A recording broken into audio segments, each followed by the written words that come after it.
I have two hats here this evening. One is my poetry hat, and the second is my chair of the Tabitha Foundation, which is an amazing foundation that works with the poor in Cambodia.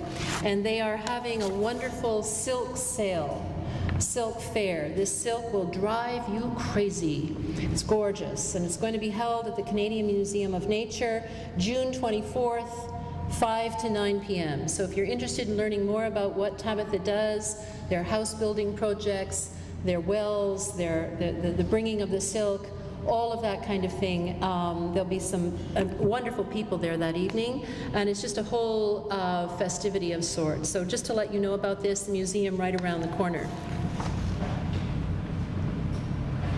I have tickets with me. They're $10 for the event, and if you would like to even just purchase a ticket, but maybe you don't have the time to actually be there, you can also see me. What I'm wearing around my neck is a Cambodian krama. A krama is a cotton scarf. It's a headscarf that the peasants wear, the workers wear in the field to keep their heads cool. I'd like to read a poem now from one of my experiences in Cambodia. A woman from the village steps forward. Absence of everything I know, yet part of this Cambodian village, part of me. Bamboo cut away to reveal paths to sheltered hovels, each banana leaf rotted in rain. Before the new houses will stand on stilts, a woman steps forward, sunlight spilling from trees. She places her fingers on the scarf around my neck, the heat of my head like a flame. She unfolds the fabric, lowers it into a cistern of water, her scarred hands holding me like a cup. She wraps my skull with it, the red and white cloth tucks it behind my ears. Her tongue makes little clicking sounds. The woman from the village knows this is a wisdom. She watches from the shade of jungle. A finished house takes a team of 12, 6 hours to build. 4 stilts, 4 walls, a roof. Every muscle leans into the strive of nails, the push of heat. We shine in midday by the gecko's click-clack, every insect stirring in grass. 100 green dragonflies hover over our houses. Putting down hammers, we notice the sky filled with them. Beauty in the shape of an insect. Beauty in the face of an old woman. It is as if all possible shapes were coming into being, as if these orchids blooming in spires of white breath might change the gravitational bend of light.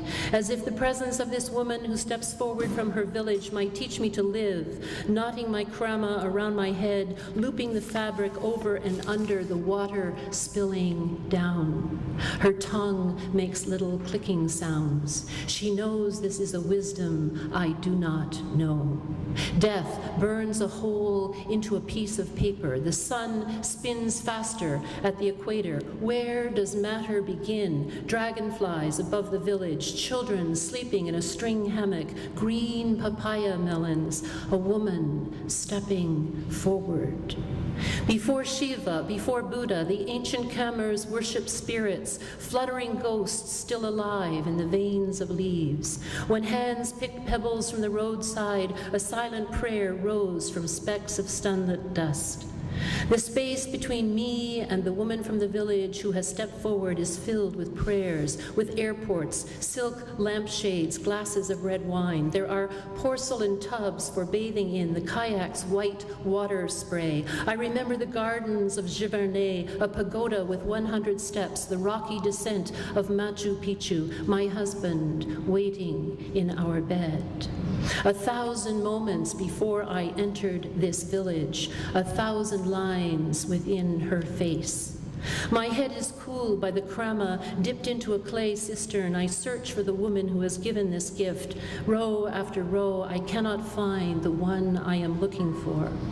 With palms together, namaste, namaste, we bow our heads to the villagers. My eyes are searching. I cannot find her. She has slipped so lightly away. Thank you.